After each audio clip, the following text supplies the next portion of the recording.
Praise Lord. ദൈവനാമത്തിൻ്റെ മഹത്വം ഉണ്ടാകട്ടെ. സ്നേഹവന്ദനങ്ങളെല്ലാവരെയും അറിയിക്കുന്നു. സങ്കീർത്തനം 55:1 പറയുന്നു, ദൈവമേ എൻ്റെ പ്രാർത്ഥന ശ്രദ്ധിക്കണമേ, എൻ്റെ യാചനയ്ക്ക് മറഞ്ഞ് ഇരിക്കരുതേ. Praise God.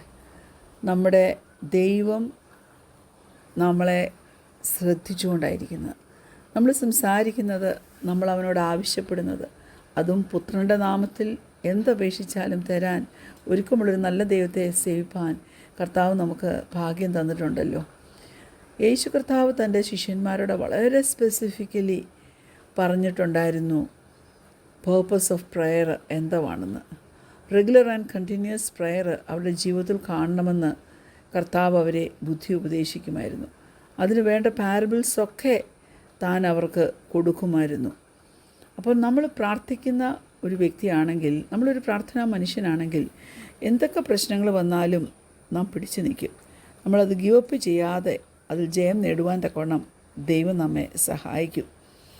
അപ്പോൾ പ്രാർത്ഥന എന്ന് പറയുന്നത് is more than just A practice or discipline. ക്രിസ്തുവിൻ്റെ അനുകാരികൾക്ക് പ്രാർത്ഥനയെന്ന് പറഞ്ഞാൽ it is a way of life. Praise God. അവസാനം വരെ പിടിച്ചു നിൽക്കുവാൻ, സകലതും സഹിപ്പാൻ പ്രാർത്ഥന നമ്മെ സഹായിക്കും. തന്നെയുമല്ല, ദൈവം ആരാണെന്നും അവൻ നമുക്ക് വേണ്ടി ആരായിട്ടൊക്കെ പ്രവർത്തിക്കുമെന്നും ഒക്കെ പ്രാർത്ഥന നമ്മെ പഠിപ്പിക്കും. അതുപോലെ പ്രാർത്ഥനയിൽ നമുക്ക് നമ്മുടെ വിശ്വാസത്തെ വളരെ ധൈര്യത്തോടെ പ്രൊഫസ് ചെയ്യുവാൻ തക്കവണ്ണം കഴിയും. കറേജസ് ആയിട്ട് പ്രവർത്തിപ്പാൻ പ്രാർത്ഥന നമ്മെ സഹായിക്കും. ഞാൻ പറയും, pray changes us from the inside out. Praise God. നമ്മുടെ പോസ്ചർ പോലും ട്രാൻസ്ഫോം ചെയ്യുവാൻ പ്രയറിന് കഴിയും. നമ്മുടെ കണ്ണ് യേശു കർത്താവിൽ തന്നെ പതിഞ്ഞിരിക്കട്ടെ. നമുക്ക് മുന്നോട്ട് പോകുവാൻ തക്കവണ്ണം നമ്മെ ഇടയാക്കുന്നത് പ്രാർത്ഥനയാണ്. Praise the Lord. ഹല്ലേലൂയ.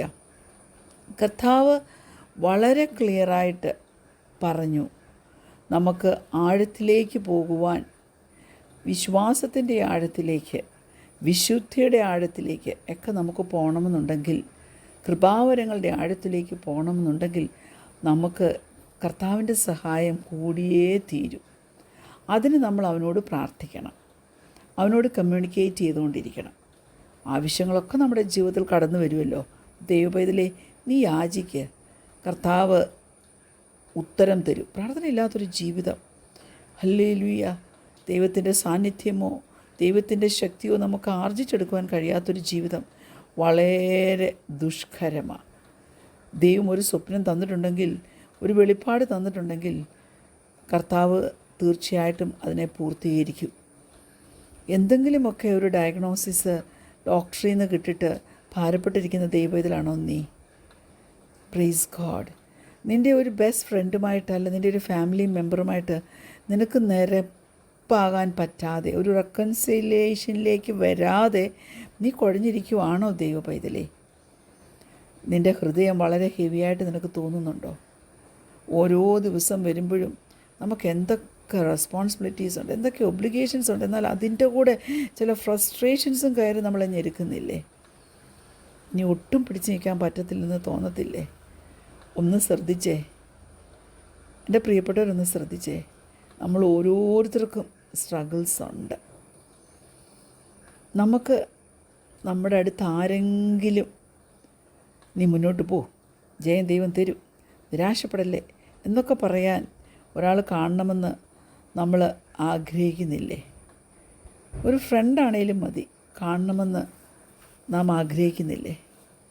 നമ്മുടെയൊക്കെ ജീവിതത്തിൽ നമുക്കൊരു അക്സെപ്റ്റൻസും നമുക്കൊരു റെക്കഗ്നിഷനും കിട്ടണമെന്നുള്ളത് നാം പച്ചയായ മനുഷ്യരായിരിക്കുന്നതോളം കാലം നമ്മുടെ ആഗ്രഹിക്കുന്നതൊക്കെ നമുക്ക് ലഭിച്ചു എന്നിരിക്കത്തില്ല, പക്ഷേ നമ്മൾ ആഗ്രഹിക്കും. എന്നാൽ കർത്താവ് നമുക്ക് എന്ത് തന്നാലും, നമുക്ക് വേണ്ടി എന്ത് ചെയ്താലും അതൊക്കെ നമ്മുടെ നന്മയ്ക്ക് വേണ്ടിയാണ്. അതുകൊണ്ട് ദണ്ണം വന്നാലും, സങ്കടം വന്നാലും, നിരാശ വന്നാലും ക്വിറ്റ് ചെയ്യാതെ ഉറപ്പോടെ പ്രാർത്ഥനാ ജീവിതത്തിൽ നിലനിൽക്കണം. ഭയവും നമ്മുടെ ജീവിതത്തിലെ പവർലെസ്നെസ്സും ഒക്കെ കർത്താവ് മാറ്റി നമ്മെ ശക്തീകരിക്കും. When we press in, God tells us to press on. മനസ്സിലായല്ലോ? ദൈവത്തിൻ്റെ കൃപ ചോദിച്ചു മേടിച്ചു. നാം ആരാണെന്ന് കർത്താവ് നമ്മെ ഓർമ്മിപ്പിക്കും. നാം അത് മനസ്സിലാക്കിക്കോണം. തന്നെയുമല്ല, അവൻ നമ്മോട് പറയും അവൻ ആരാണെന്ന്. ആ ഒരു കാഴ്ചപ്പാടിലേക്ക് നമുക്ക് വരണം. നമ്മുടെ പേഴ്സ്പെക്റ്റീവ്സിനൊക്കെ ഒരു വ്യത്യാസം വന്നേ പറ്റത്തുള്ളൂ. പെർസീവറൻസ് പ്രാക്ടീസ് ചെയ്യാൻ്റെ ഗുണം നമുക്ക് കഴിയണം. നമ്മളെ ദൈവം സ്ട്രോങ് ആക്കും കേട്ടോ. Praise God. നമുക്ക് വേണ്ടി ദൈവം ചില വലിയ ചെയ്യുകയും ചെയ്യും. ദൈവത്തിന് നമ്മെ ആവശ്യമുണ്ട്. ദൈവം നമ്മെ സ്നേഹിക്കുന്നുണ്ട്. നമുക്ക് വേണ്ടി സകലതും അവൻ കരുതി വച്ചിട്ടുണ്ട്. എന്നാൽ ദൈവരാജ്യത്തിൽ നാം ഒന്ന് പൊസിഷൻ ചെയ്യണം. നമ്മുടെ വിശ്വസ്തത നാം അവിടെ തെളിയിക്കണം. പ്രാർത്ഥനയിൽ കൂടി ദൈവം നമുക്ക് ഇതെല്ലാം റിവീൽ ചെയ്തു തരും. നാമും അത് റിവീൽ ചെയ്യണം. പ്രാർത്ഥന നമ്മെ എംപവർ ചെയ്യും. ദൈവത്തിന് എപ്പോഴും നമ്മുടെ പ്രാർത്ഥനയിൽ പെർസീവറൻസ് കാണണമെന്ന് താൻ ആഗ്രഹിക്കുന്നുണ്ട്. ആ പെർസീവറൻസ് വേണമെങ്കിൽ നമുക്ക് വിശ്വാസവും പ്രത്യാശയുമൊക്കെ ജീവിതത്തിൽ ഉണ്ടായേ പറ്റൂ. മത്തായിയുടെ സുവിശേഷം 6-ാം അധ്യായം അതിൻ്റെ 6-ാം വാക്യം ഇങ്ങനെ പറയുന്നു. Matthew chapter 6 verse 6. നീയോ പ്രാർത്ഥിക്കുമ്പോൾ അറയിൽ കടന്ന് വാതിലടച്ച് രഹസ്യത്തിൽ ഉള്ള നിൻ്റെ പിതാവിനോട് പ്രാർത്ഥിക്ക. രഹസ്യത്തിൽ കാണുന്ന നിൻ്റെ പിതാവ് നിനക്ക് പ്രതിഫലം തരും. ബില്ലി സൺഡേ എന്ന വ്യക്തി ഒരു ചേർച്ചിൽ ജോയിൻ ചെയ്തു.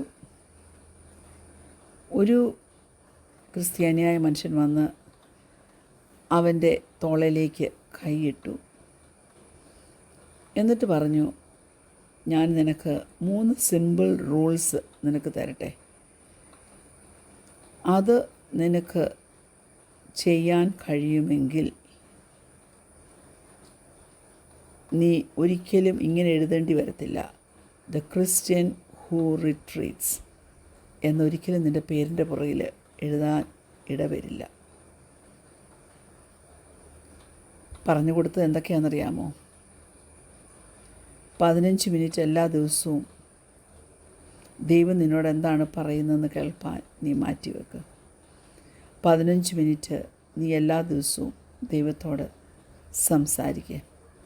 15 മിനിറ്റ് നീ എല്ലാ ദിവസവും ഈ ദൈവത്തെപ്പറ്റി മറ്റുള്ളവരോട് സംസാരിക്കുക. ബില്ലി സൺഡേ ഒരു ന്യൂലി കൺവേർട്ടാണ്. അവനത് കേട്ടപ്പോൾ അവന് ഭയങ്കര ഇമ്പ്രഷനായി. അവൻ ഈ 3 റൂൾസ് അവൻ്റെ ജീവിതത്തിൻ്റെ ഭാഗമാക്കി മാറ്റി. അന്ന് തുടങ്ങി തൻ്റെ ജീവിതകാലം മുഴുവനും അത് തൻ്റെ ജീവിതത്തിൻ്റെ ഒരു റൂളായിട്ട് താൻ മാറ്റിവെച്ചു. യേശുവിൻ്റെ അടുത്ത് അവൻ ഒറ്റയ്ക്കിരിക്കും, വചനം വായിക്കും, അവൻ പ്രാർത്ഥിക്കും.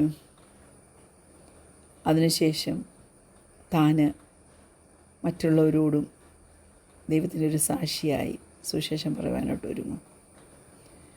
ഓരോ ദിവസവും ന്യൂസ് പേപ്പർ വായിക്കുന്നതിന് മുമ്പ്, ഒരു ലെറ്റർ വായിക്കുന്നതിന് മുമ്പ്, ഒരു പീസ് ഓഫ് എ ടെലിഗ്രാം പോലും വായിക്കുന്നതിന് മുമ്പ് അവൻ ബൈബിൾ ആദ്യം വായിച്ചിരിക്കും. അതുകൊണ്ട് അവൻ്റെ ഫസ്റ്റ് ഇംപ്രഷൻ ആ ദിവസത്തെ എന്തുവാണെന്ന് വെച്ചാൽ അതവന് ഡയറക്റ്റായിട്ട് ദൈവത്തിൽ നിന്ന് കിട്ടിയിരിക്കും.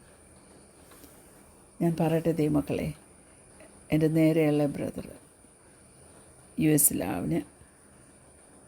അവൻ ദൈവഭാഗത്തായി കഴിഞ്ഞപ്പോൾ ഈ ഒരു തീരുമാനമെടുത്ത് അത് പ്രാക്ടീസ് ചെയ്യുന്നത് ഞാൻ എൻ്റെ കണ്ണുകൊണ്ട് കണ്ടിട്ടുണ്ട്. മുറ്റത്ത് ന്യൂസ് പേപ്പർ കിടക്കുവാണെങ്കിലും അതെടുത്തുകൊണ്ട് വന്ന് അവിടെ വെക്കത്തേ ഉള്ളൂ. വേദസ്വം വായിക്കാതെ താനത് വായിക്കാറില്ല.